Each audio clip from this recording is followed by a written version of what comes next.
हमारे साथ है वज़ीर आला के मुशीर नासिर असलमानी साहब। नासिर साहब, जिस तरह लगातार 2 दिनों की मीटिंग रही, तो 2 दिनों की मीटिंग में रेजोल्यूशन भी कुछ हुआ, तो ख़ास क्या लगा, जिस तरह अगर हुल्ला वगैरह, तो उस पर कुछ चर्चा?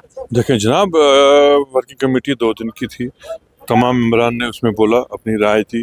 ग्राउंड से जो सिचुएशन है उसके बारे में वहाँ जिक्र हुआ। 2 ज़िमनी इंतखाबात थे, उस पर बात हुई। गवर्नेंस के कुछ थे इशूज़, उस पर बात हुई। कुल मिला के 2 दिन में काफ़ी चीज़ों पे बहस हुई, काफ़ी चीज़ों पे फैसला जात भी हुए। उसके बाद एक जो रेजोल्यूशन हैं जो पास हुए, वो पूरी डिटेल आपके पास है। लगभग 7 रेजोल्यूशन जो है वर्किंग कमेटी ने पास किए, जिसमें हमारे तशख़्ख़ुस के बारे में, हमारे जो कॉन्स्टिट्यूशनल गारंटीज़ के बारे में एक रेजोल्यूशन है, हमारे स्टेटहुड के बारे में रेजोल्यूशन है, जो हालिया जो दिल्ली में जो बदकिस्मत वाक़ा हुआ उसके बारे में है, जो नौगाम में हुआ। इसी तरह कुल मिला के काफ़ी अच्छा सेशन रहा। मुझे लगता है ये पार्टी के आइंदा जो है लाहेअमल को तश्कील देने के लिए और पार्टी की मजबूती के लिए काफ़ी मुफीद रहा। जो पार्टी के मुखालिफ बयानबाजी कर रहे हैं, क्या उनके खिलाफ कोई होगा कोई नया इक़दाम? नहीं, उनको खुद भी सोचना चाहिए। देखिए, पार्टी सबसे सुप्रीम होती है। हमारा वजूद पार्टी की वजह से है, और पार्टी के अंदर जिस तरह बाकी लोगों ने भी जो अपने दिल की बात की, खुल के की, उसमें कोई एतराज़ नहीं होता है। एक जमहूरी माहौल है हमारी पार्टी में भी, वहाँ बात हुई। लेकिन अच्छा नहीं लगता कि हम सड़क पे जाके ऐसी बातें करें पार्टी के बारे में या लीडरशिप के बारे में, ये ज़ेब नहीं देता। एक और बात सुना है कि जिस तरह चर्चे में है कि पार्टी के अंदर कुछ खलफशार है, एक्सपेंशन के लिए मिनिस्टर नहीं बना रहे हैं, उसको नाराज़ है, क्योंकि कई दिनों से बताया जा रहा है कि जिस तरह सलीम शर्मा ने कहा कि पार्टी के अंदर इन्हें नाराज़गी है, और राहुल अगर राहुल बहुत सारे बने, ये उनको अपनी पार्टी की फिक्र करनी चाहिए। ये मुझे समझ नहीं आता है, ये मैंने पहली दफ़ा देखा। वो लोग हमारी अंदरूनी मामलात के लिए ज़्यादा परेशान हैं बनिस्बत के लोगों की खिदमत के लिए, और लोगों ने जिनके लिए उनको मैंडेट दिया उसके लिए। उन्होंने जम्मू से वोट लिया, जम्मू को बिल्कुल इग्नोर कर दिया। जम्मू में उनकी हालत इतनी ख़राब है, आप सोच नहीं सकते हैं। जम्मू की इक़्तिसादियात ख़त्म हो गई थी, वहाँ उन्होंने बिल्कुल उनको किसी लायक नहीं छोड़ा था। ये तो नेशनल कॉन्फ्रेंस और उमर अब्दुल्ला साहब की सरकार ने दरबार मूव दोबारा रेस्टोर किया, तो वहाँ उनकी बिज़नेस एक्टिविटीज़ बढ़ गई हैं, बाकी काम बढ़ गए हैं। वो हमारा खलफशार की ये अफवाहें फैलाना छोड़ दें, वो अपना काम देखें। हम लोगों के अंदर कोई खलफशार नहीं है। नेशनल कॉन्फ्रेंस एक जो है बुनियादी लोगों की खिदमत के लिए पार्टी है बनी हुई है, जब शेर कश्मीर ने बनाई। आज भी वही जज्बा है।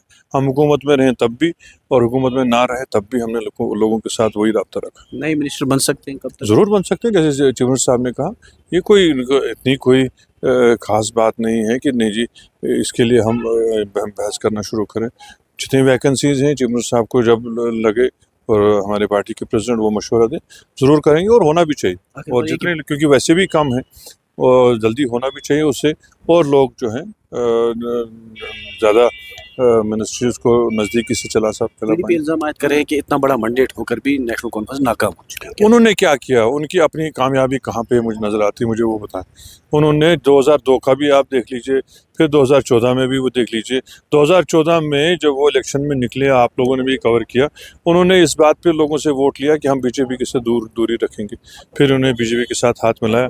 उसी जनसंघ की पार्टी को, जो वो बोल रहे थे आरएसएस की पार्टी को, उन्होंने अपने साथ बिठा के सरकार चलाई। सरकार क्या चलाई? सरकार में हमको नुकसानात जो हुए वो उसी सरकार से हुए। हमारा 370 गया, हमारा 35 से गया, हमारा स्टेट टूट गया। उसकी बुनियाद उसी अलायंस की थी जो उन्होंने किया। इन्होंने उस वक्त नॉर्थ पोल साउथ पोल मिलाने की कोशिश की, और नॉर्थ पोल साउथ पोल से इतनी मिलने से इतनी तबाही हो भी सकती है, खुदा न खास्ता वो वक्त ना आए जो उन्होंने वो हमारे लिए सियासी तूफान उस वक्त लाया। वो अपना जो है माजी देखें। और सबसे बड़ी बात है, 1 साल पहले उनको लोगों ने रिजेक्ट किया है। 1 साल में सब कुछ बदल नहीं सकता उनके लिए। उनको 5 साल का इंतज़ार करना पड़ेगा। 5 साल के इंतज़ार के लिए उनके पास वो पेशेंस नहीं है। मेरी यही उनसे गुजारिश होगी कि सब्र से काम लें। होता रहता है, कभी वो भी हुकूमत में थे, हम अपोजिशन में थे, ये सिलसिला चलता रहता है, कोई नई बात नहीं। लेकिन खुदारा अपना कंडक्ट ऐसा रखें कि कल को हम भी याद रखें कि कोई कंस्ट्रक्टिव अपोजिशन थी।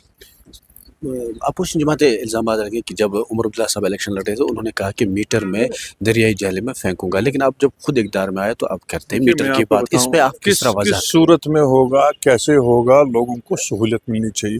और ये आप यकीन रखिए, हमको 200 यूनिट देने का वादा जो इसमें मैनिफेस्टो में किया वो भी होगा। उससे ज़्यादा भी लोगों को पावर में जो है रिलीफ मिलना चाहिए, ये आप यकीन रखिए। बहुत शुक्रिया बात करने के लिए। Thank you sir.